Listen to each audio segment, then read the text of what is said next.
Okay, now it works. Well, we're reaching the end. I would like to thank all those of you who have been involved in this roundtable. It's more than a debate, really. Well, we've been sharing all the results in a project which is CEACOG. That's been only was born very well, not long time ago. But besides certainties, it also opens new ways, new questions, and things we still have to solve together. So I was asking a question before about the Code of Ethics, whether or not it would be interesting to open this role to other profiles. And it turns out that we just presented something and it was overrepresented, so we took into account a very important number of people with disabilities, but we had a wider. Well, in that survey, it's that 7 out of 10 people, 30% of people had issues understanding justice, which is part of what we were saying. And what comes now, it's actually the most important part. So we're going to welcome once again, not introduce her because she's been introduced already, but my colleague Inés de Arauza, and now she's going to talk about certainties and the next steps in this role in Spain. And given that I like to give some gifts, and we've got people who are listening in Zoom, I'll use my mobile phone. Inés, where are you? And Raquel from Zoom is asking, I'd like you to clarify some the specific roles of the facilitator and who and how. Who has to hire them and who has to pay for them? But the question goes way beyond. Will the facilitator have access to the file, to the legal file? I would take into account data protection. And with this gift, you've got the floor. And the clicker will find it. Maybe somebody took it. Oh, it's there. Great. So I click here, but I see it here. Yes, you click here and you see it on screen. I hate this clicker.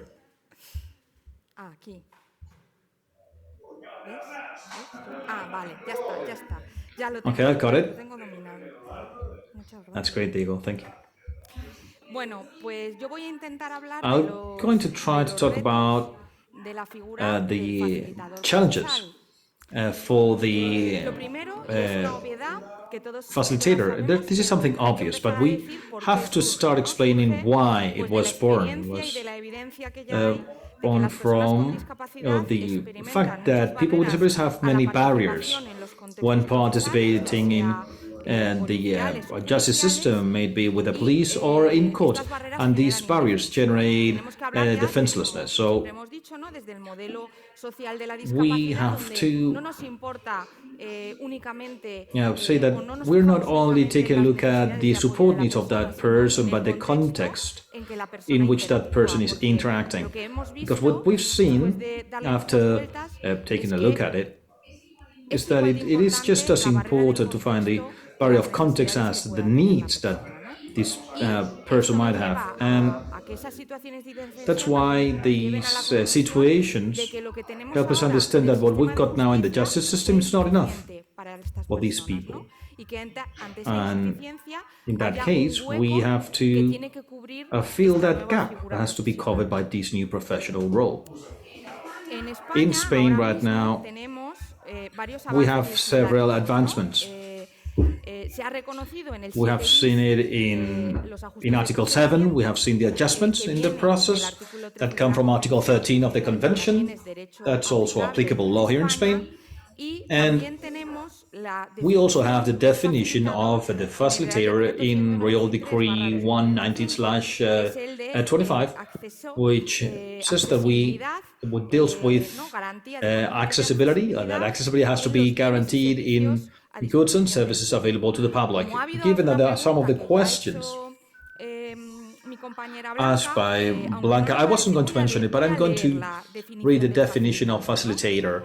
The facilitator is the person who works as needed with the personnel of the justice system and people with disabilities to ensure efficient communication throughout all the phases of judicial procedures. The facilitator supports the person with disabilities so they can understand and make informed decisions, making sure that all the process is explained properly through comprehensible and easy language, and to provide the necessary support and adjustments. The facilitator is neutral and does not speak on behalf of people with disabilities or the justice system, nor do they influence the decisions or the results. Well, that's what we've got right now. But which are the challenges? Well, it's been mentioned already. The legal framework is insufficient. There's no regulatory development or functions, although we might infer something from the definition I just read, and we haven't got an associated professional profile either. This is generating situations of legal uncertainty. So, yes, we can request the facilitator, but who do we need to request it to? Should it be requested to the judge? Should it be requested to a support entity that has facilitators? Who has to provide it? According to Article 7, we must understand it's actually the justice administration because the facilitator is a process guarantee. But we have to infer of it because it's not meant, it is not said. Well, it's said in this article, in Article 7, it is mentioned, but we have no details. And what happens if there are no facilitators? What happens if someone requests it, but there's no availability? As we mentioned, what happens? This is what the question that this person was asking through Zoom is what's the report, the facilitator report? Well, what is it? Is it what is it? An expert report? Is it just evidence? So there are many uncertainties that we need to develop it further. Then we can talk about the complexity of reality. We have this role of the facilitator. We have some work that we've done previously, but reality is very complex. And there's a very wide range of needs, of support needs that people might have. But the context of people is also very complex, and the situations that might arise in these processes is also very complex. The difficulties and the different situations that might arise in a police office or within the office of a lawyer or in court, depending on the kind of procedure. Is it an administrative procedure? Is it a civil case? Or, we could even be talking about processes before the Constitutional Court. But, there are many, many different variables here. And besides that, this complexity has to be taken into account when we define these functions, and we have to define the training. So, depending on the different characteristics and context of the people who are going to need the facilitator, we have to define that profile. We have to define the tasks that they are going to develop. Then we have the inactivity in some public administrations. It is also true that today the project we are talking about is part of the ministry, which is the Ministry of Social Rights. Well, right now, this ministry, it's true that all the times we have tried to carry out with the Ministry of Justice haven't been fruitful, despite the fact that the Ministry of Justice in their own website have a project called Justice 2030, and they include the role of the facilitator in it. It's also true that we have been waiting for years now, and we see no movement. But despite that, we have that role in our legislation, and judges and families and people with disabilities are requesting for this role.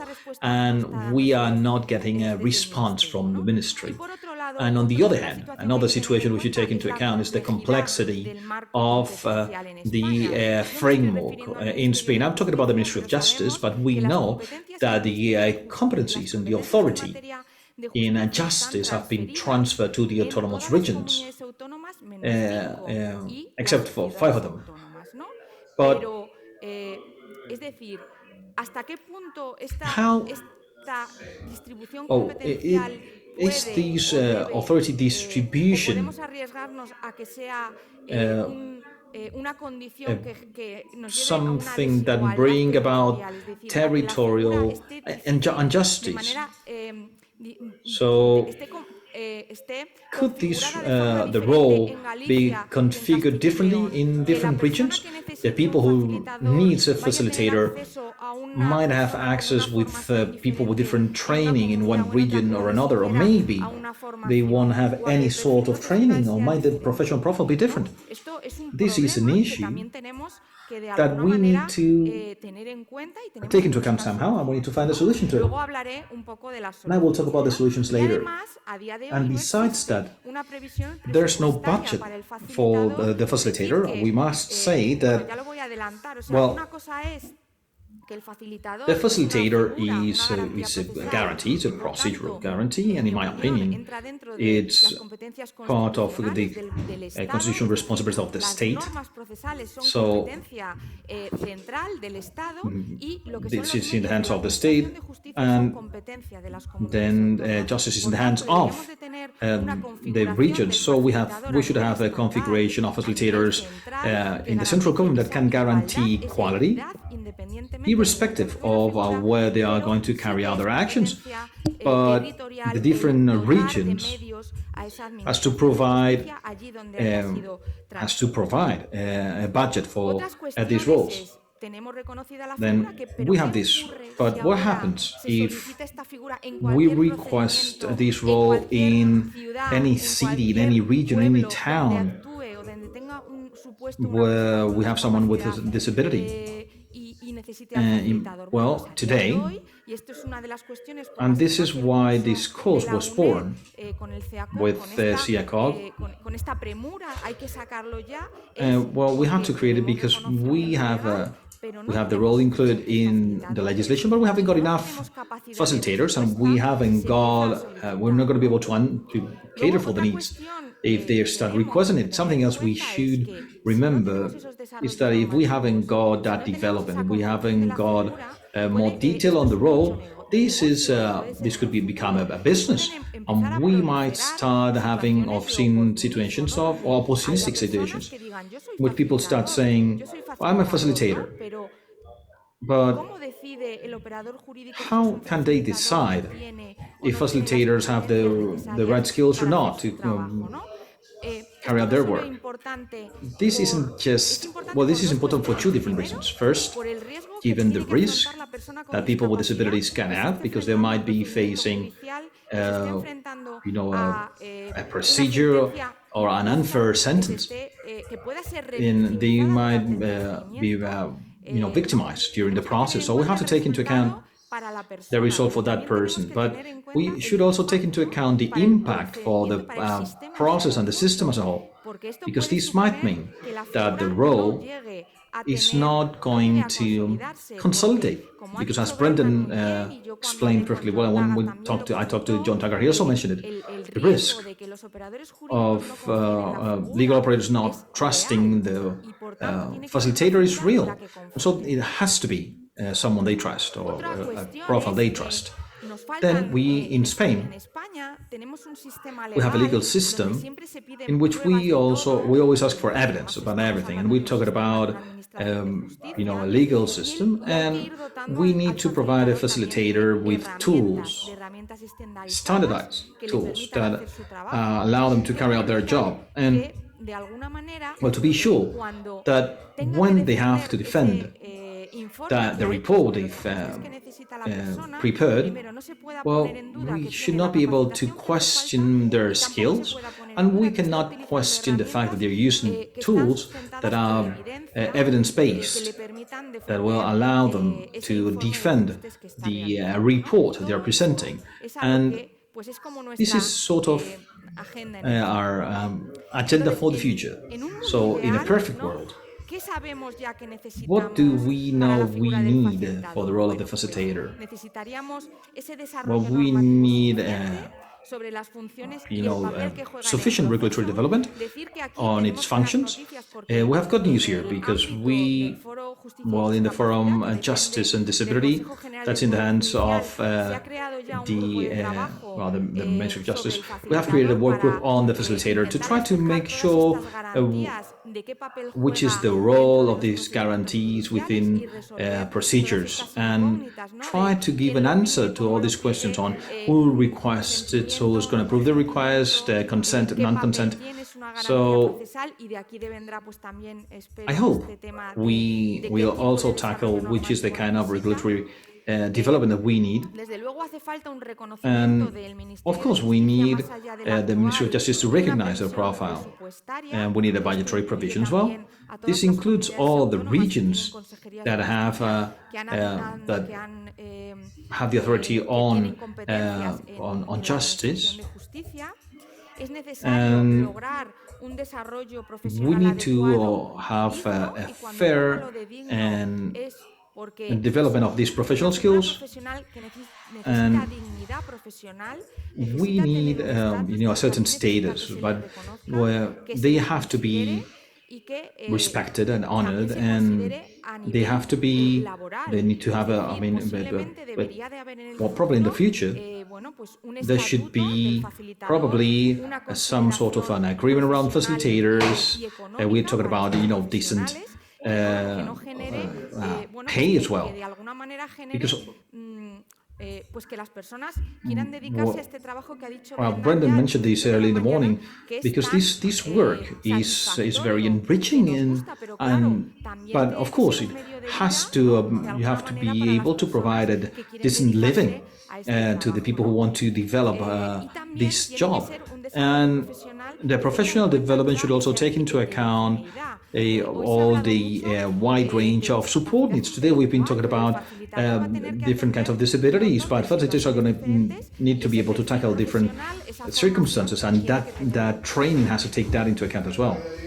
And last, the importance of generating diverse partnerships. We have and Brendan mentioned it as well, but this has to be done in collaboration with the rest of operators. In our training, we have had judges, prosecutors, lawyers, members of the police. So everything has to be done, and the word will be a co-creation. And we have to focus on the people who are going to be working with the facilitator, because if they don't trust that profile, we haven't got a consensus. That's the debate that Andres was talking about, that conversation. We're going to find out that the conversation we should have now are going to happen afterwards, and that's going to be bad. And so we have to include everybody in the consolidation of this role. We also have to research. This is innovation in the creation of tools. But I've seen that this is also legal innovation. We are innovating. And the convention itself, Article 13, we forget about the classical concept of access to justice. It's linked to what José Miguel was saying about procedural justice. What Article 13 says is that to make sure that people have access to justice, we need to be able to guarantee the participation in the process as well, not just in the result. Not only should we talk about whether or not there are modifications to criminal responsibility, we need to make sure that people are involved starting minute one, and we need to make sure their voice is heard. And so we have to research from a legal perspective. We need to research around tools for the facilitators. And today, we've also seen that we've seen that we need to gather data from the start, because we need to assess this role. To be sure where they should be involved, how they should be involved, If there have been issues with legal operators, we need to understand that in an early stage, if they do not support the profile, we need to check surveys to know what we are not getting right. We need to gather data from the facilitators themselves, because the facilitator should take into account as well the people they're providing the service to. So we need information collection systems that allow us to assess the role, that allow us to develop public policies, and also to be able to create a roadmap that the facilitator should follow. And well, these are some of the ideas on where we are, and also, in my opinion, what we should go towards to. I don't know if yes, I did finish. We were here on time, so I did finish on time. So if someone here wants to mention something else, well, I'm here for you. Well, thank you very much.